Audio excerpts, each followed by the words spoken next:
Rachel Zegler just had a complete meltdown on stage in London, and Disney might be pulling Snow White from their platform because of it. You're watching someone's career crumble in real time. We're talking backstage crying, fans throwing stuff, and a performance so off that even her supporters said you just hate yourself for watching. But here's where it gets wild. While Rachel's having breakdowns, Snow White somehow became the #1 movie on Disney+. So why would Disney want to remove their biggest streaming hit? If you've been on TikTok or X, you'd think Rachel's London performance was some kind of magical comeback moment. But I gathered the real evidence from people who were actually there, and let me tell you, it was a complete disaster wrapped in a pretty bow. So Rachel recently performed in the London revival of Evita, and yeah, the social media clips made it look impressive. But when you dig deeper into what actually happened behind the scenes and get testimonials from real audience members, the story becomes way more messy.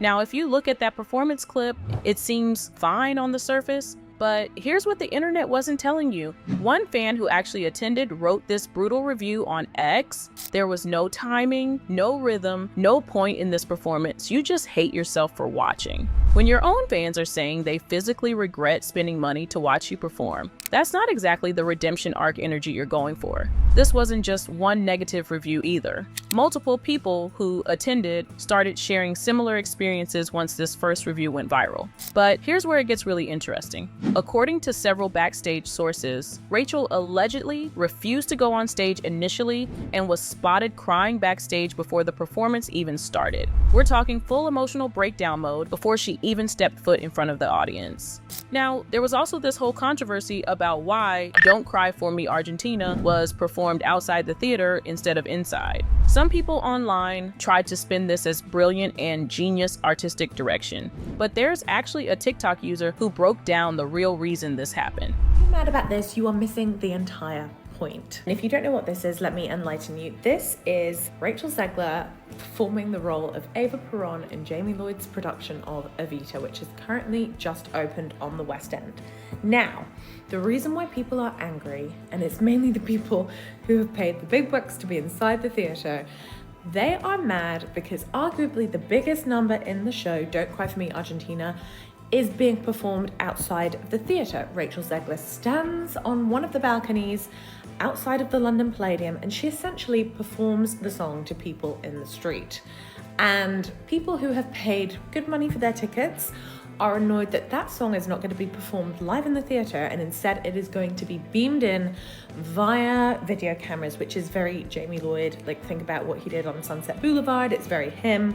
However, if you are upset about this, you're missing the entire point. And Eva Peron sings this song. She is meant to be singing to the poor people of Argentina, the people who would not have been able to afford the theatre tickets.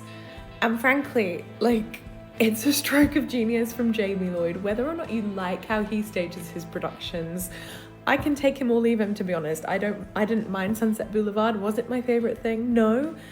But whether or not you like him, you have to admit that doing this, given the context of this song, it's genius. It's brilliant. After watching that explanation, it becomes pretty clear that performing outside wasn't some creative choice. It was damage control for whatever chaos was happening inside the actual theater. And just when you think the irony can't get any thicker, Rachel was spotted wearing a shirt that says F nepotism during this whole London trip. Ma'am, you literally got the Snow White role because of your connection to Steven Spielberg. That's like wearing a down with corporate greed shirt while cashing Disney paychecks. The level of self-awareness here is absolutely zero. But while Rachel's out here making fashion statements and political gestures, her actual career has been imploding faster than a viral TikTok dance trend. happened. Here's where this story gets really dark, because the London theater situation wasn't happening in a vacuum. Rachel's entire Hollywood career has been in complete free fall, and the pressure was clearly getting to her. Word on the street is that Rachel started looking for a therapist right after seeing Snow White completely bomb at the box office. And honestly, when your movie loses a major studio hundreds of millions of dollars, you're definitely going to need some professional help processing that level of professional devastation.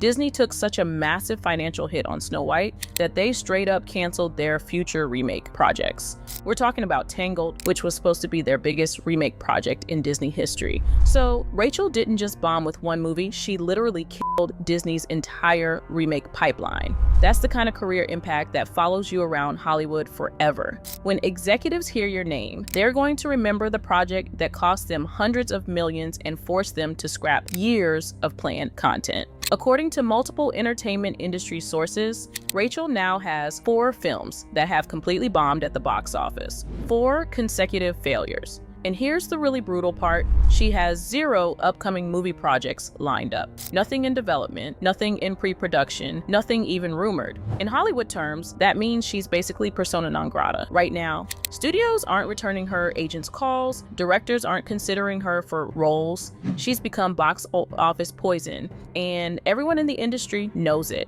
Even her pivot to theater isn't going smoothly. Her Evita play has been struggling with ticket sales since it was announced. Rows of seats are remaining unsold weeks before the official opening, which is absolutely not what you want to see when you're trying to rebuild your reputation in a different medium. So you have this perfect storm of professional failure, financial pressure, and public scrutiny all happening at the same time. No wonder she was having emotional breakdowns backstage in London. Now here's where this story gets really intense, because we actually have documented evidence of Rachel's mental state during this whole crisis period. After Snow White's catastrophic box office performance and the London ticket sales disaster, multiple sources reported that Rachel had a complete emotional breakdown backstage. We're not talking about just being upset or disappointed. This was described as a full psychological collapse. Multiple people who witnessed her London performance confirmed that her rhythm and timing were completely off throughout the show. When you're a trained professional performer and audience members can tell that you're not mentally present, that's a serious red flag for your emotional state. But here's the smoking gun that proves just how bad things got. Someone actually captured footage of Rachel breaking down after singing one of her songs during the Evita rehearsal process.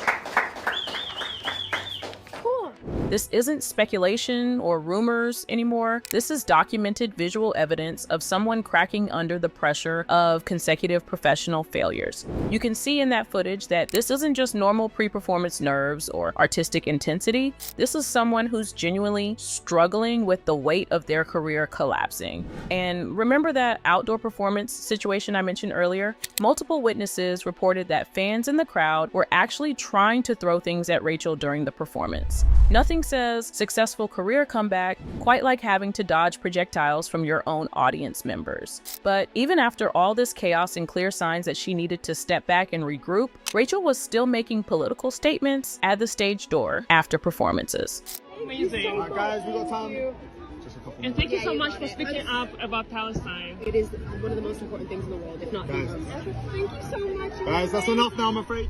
This is particularly messy because her Snow White co-star Gal Gadot is Israeli, while Rachel has been very vocal about supporting Palestine. During the movie's promotional campaign, this created incredibly awkward tension between them. And apparently Rachel still doesn't care about maintaining professional relationships, even after her career has taken multiple hits. The crowd that gathered to watch her outdoor performance was honestly massive. People were genuinely curious to see if she could pull off this comeback moment, but according to the reviews and audience reactions, she just couldn't deliver what people were hoping to see. Now here's where this entire situation becomes absolutely bizarre, because while Rachel's having public mental breakdowns and her career is imploding, something completely unexpected happened with Snow White on streaming platforms. Snow White somehow became the #1 movie on Disney Plus in 48 different countries after it dropped on the platform on June 11th. According to multiple entertainment industry sources, the movie went from 4th place to number 1 in just 24 hours. So the same movie that bombed catastrophically in theaters and essentially ended Rachel's film career suddenly became Disney's biggest streaming success. You'd think Disney executives would be celebrating this unexpected turnaround, right? Wrong. Disney is actually panicking about these streaming numbers because they're terrified that the movie's visibility will remind people about all the woke controversy that surrounded the film's original release. They spent months trying to make audiences forget about the massive backlash, and now their own streaming platform is putting the movie back in everyone's faces. Disney's core audience, the people who grew up watching the original animated Snow White, already felt betrayed by this remake. The company knows that keeping this controversial version prominent on their platform is like intentionally provoking a fan base that's already angry with them. But here's the most telling piece of evidence about how people really feel about this Snow White revival. Disney released special limited edition merchandise when the movie first came out, and guess what? It's still available for purchase months later. When Disney puts out limited edition merchandise and literally nobody buys it, that tells you everything you need to know about the real audience sentiment. People might be hate watching it on streaming out of curiosity, but they're definitely not opening their wallets to show support. So Disney finds itself in this impossible situation where they have streaming numbers that look good on paper, but a brand reputation that's taking damage every single day. This movie stays visible on their platform. While Disney was dealing with their internal corporate panic, theaters around the world basically said, "We're completely done with this disaster." Theater owners were literally eager to remove Snow White from their screens, even though Disney contracts typically required them to show a certain number of screens for each major Disney release. This is almost unprecedented, exhibitors breaking or finding loopholes in their Disney agreements because a movie is performing so badly. And we actually have viral footage that shows just how catastrophic the theatrical performance was. Okie dokie. I am walking into Snow White, 2 p.m., now seating. Let's see how empty it is. I hope it's off the woke we go. I hope. Sound like I hear a couple of people.